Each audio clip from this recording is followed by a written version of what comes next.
además cuando en la selección, quiero hablar ahora del tema de la LLC. ¿Qué significa desde el punto de vista de impuestos esa diferencia entre que tengo un dueño o tengo más de un dueño? ¿Cuál es la diferencia en el tratamiento y qué implica para el dueño del negocio? Sí. Cuando te conviertes en más de un dueño, cuando tienes una LLC de más de un dueño, inmediatamente tienes que hacer una declaración de impuestos por separado. O sea, ya no lo puedes incluir en el Schedule C. Eso se hace la forma 1065 y esa es una declaración informativa que por lo general no paga impuestos. Como siempre hay excepciones a la regla, pero por lo general no paga impuestos, sino que emite documentos que van a las declaraciones de los socios y los socios usan ese documento para calcular sus impuestos. Entonces, las tasas de impuestos no cambian. Entonces, simplemente esa información se pasa para la declaración de impuestos de los socios y con eso se calculan los impuestos. Entonces, la entidad como tal va a ser una declaración informativa, que como dijiste, la 1065, y le entrega a cada socio un documento con su proporción de las ganancias o pérdidas que tuvieron para que a su vez el socio la incluya en su declaración personal. O sea que igual la LLC va a ir a la declaración personal. Si es un solo dueño, va directo al Schedule C del dueño, del único dueño. Si tiene más de un dueño, más de un socio, que sería un partnership, una sociedad, entonces hace un formulario informativo y le entrega a cada socio un documento con la porción de las ganancias o pérdidas que tenga para que lo incluya de igual forma en su declaración personal. Jorge, pero un punto muy importante porque es confuso. La LLC yo la menciono muchas veces como que es un camaleón, porque puede tener muchas formas de ser tratada fiscalmente. Ahorita estamos viendo, la LLC puede tenerlas todas. Entonces puede ser un sole member, o sea, tiene un solo dueño y es transparente y se declara en la declaración personal. Tiene más de un socio, es un partnership, hace su 1065, y vamos a agregar ahí, esos dos tratamientos son automáticos. Entonces, si es de un socio, la LLC, si no hago nada, es automáticamente un sole member, un disregarded entity, como lo llaman también. Si hay más de un socio, inmediatamente es un partnership. Si en algún momento soy de un socio y agregué un socio, inmediatamente, no tengo que hacer nada, es un partnership. Y al revés también. Entonces son cosas de tomar en cuenta. Ahora, hay unas elecciones que se pueden hacer para efectos de ser tratado como otras cosas. Entonces, puedo ser tratado como una corporación, por ejemplo, para efectos fiscales. Entonces, mi compañía se sigue llamando ABC LLC, pero soy corporación para efectos de impuestos. Entonces, pago impuestos como una corporación, hago una declaración de corporación y tengo que llevar todos los controles como si fuera corporación para efectos de impuestos. Y eso es una condición que a veces es necesaria para efectos de poder, de repente si tienes socios extranjeros, si lo necesitas porque es más beneficioso en el cálculo de impuestos que tiene su actividad, etc. Y también existe el tercer caso, que es la S Corporation. Y la S Corporation no, permite hacer un híbrido entre el partnership y la corporación, en el cual hay un ahorro de lo que se llama los self-employment taxes. No se eliminan, pero hay un ahorro. Entonces, ¿cuál es nuestra recomendación por lo general? Cuando soy una LLC, sea de un solo dueño o de más de un dueño, y todos los dueños son residentes fiscales de los Estados Unidos y califico para ser S Corporation, ¿verdad? Puede empezar a tener sentido ser S Corporation en la mayoría de los casos, excepto en ciertas actividades de negocio. En ciertas actividades de negocio, una S Corporation no sirve. Entonces, siempre hay excepciones. Trabajen como profesional. Pero es recomendable convertirse en S Corporation alrededor de cuando la utilidad de la empresa está llegando a los 50, 60, 70 mil dólares, porque el ahorro de impuestos contrarresta los gastos adicionales que vas a tener que incurrir para efectos de mantener el estatus de S Corporation. Eso no es ciencia exacta, dependiendo de sus circunstancias particulares, puede ser más temprano, puede ser más tarde, puede ser que tenga sentido ser una S Corporation desde el día 1. Entonces, bueno, pero esas son cosas que evaluar desde el punto de vista de cómo empezar. Muchas empresas empecé a cuenta propia completamente sin hacer nada. Después me fue yendo bien y de repente entonces, ok, voy a hacer mi LLC. Y después la convierto en S Corporation. Eso es súper común que va pasando en la evolución de negocios, del negocio.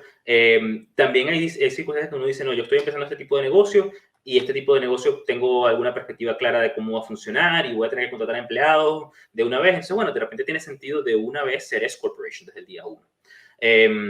Y como mencionaba, depende mucho de sus circunstancias particulares.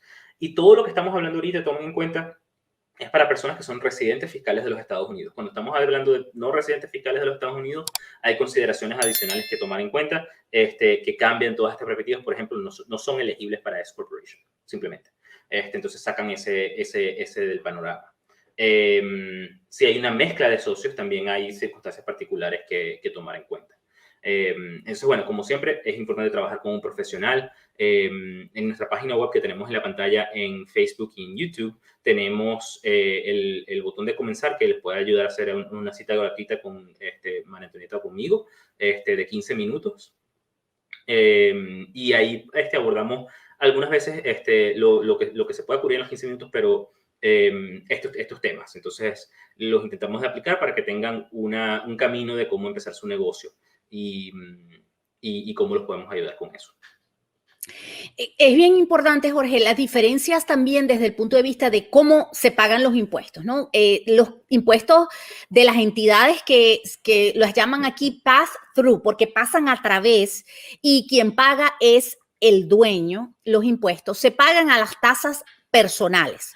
Las tasas personales de impuestos en los Estados Unidos comienzan en el 10% y llegan al 37% y son escalonadas. Entonces, a mí siempre, bueno, pero ¿cuánto me va a tocar pagar de impuestos? Muy difícil determinarlo sin hacer el trabajo como tal y tener todos los datos, porque las tasas son como escalones. Entonces, hay un primer escalón que es dependiendo de cómo la persona declara, si declara como soltera, si declara como casada en conjunto o casada declarando por separado.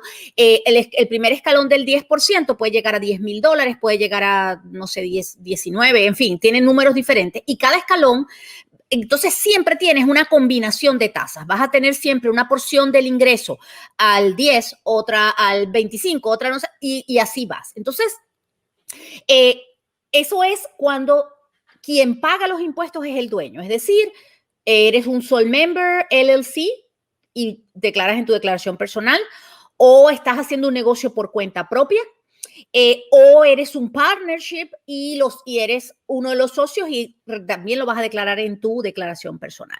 Ahora, cuando es una corporación, Jorge, cuando es una corporación, las tasas son diferentes. Entonces, la tasa de impuesto es 21% en este momento, flat. Ganes $1 o ganes 10 millones de dólares. La corporación paga el 21%. Pero hay un punto importante.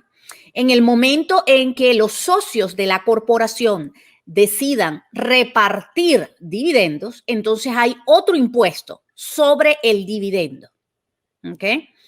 Que es otro 15%. Entonces, hay que tomar en cuenta que en la corporación hay doble tributación. Está la compañía paga el 21 y luego cuando se repartan dividendos hay otro impuesto sobre los dividendos que se repartan, que lo pagan los socios, ¿ok? Entonces, pero hay... Y en las corporaciones hay que tomar en cuenta que en los estados que no tienen impuesto personal, como Florida, Texas, Nevada y hay uno más, creo, que no tienen impuesto personal, las LLC y las S Corporation por lo general tampoco tienen impuesto personal, nivel estatal, sobre la ganancia. Pero las corporaciones casi siempre sí lo tienen. Entonces, por ejemplo, en Florida, si la compañía es una corporación, va a pagar ese 21%, si hay dividendos va a pagar ese probablemente 15% adicional, y después también van a pagar el 5.5 en Florida adicional por las ganancias por encima de $50,000. Los primeros $50,000 no llevan impuesto en Florida para corporaciones. Los montos por encima de $50,000 llevan 5.5%. Esto es siempre sobre la utilidad. Estos porcentajes siempre estamos hablando después de tus ventas menos tus costos y tus gastos, te da tu ganancia o tu utilidad, y ese es el monto que paga impuestos. Si ese monto es negativo, por lo general no hay pago de impuestos. Cuando es positivo es cuando entran estos cálculos. Uno al final del día está buscando que sea positivo. Así es. Sí, yo siempre digo que mejor es pagar impuestos que no tener que pagarlo, porque implica que estás dando ganancia, ¿no? Ahora, el tema de en la LLC o cuando te toca pagar por cuenta propia, además del impuesto sobre la renta, que es las tasas que hablábamos del 10% al 37%, que son escalonadas, también te toca, si eres activo en el negocio, que por lo general en pequeños negocios eso es lo que sucede, tú estás trabajando para lograr que tu negocio progrese y camine. Te toca pagar también lo que se llama self-employment taxes o tu impuesto por trabajo por cuenta propia. Ese self-employment tax es un impuesto a nivel federal que es el 15.3% del ingreso neto que tengas. Entonces, es un impuesto adicional que hay que pagar, que hay que tomarlo en cuenta, porque muchas veces no sacamos la cuenta y eso es bien importante.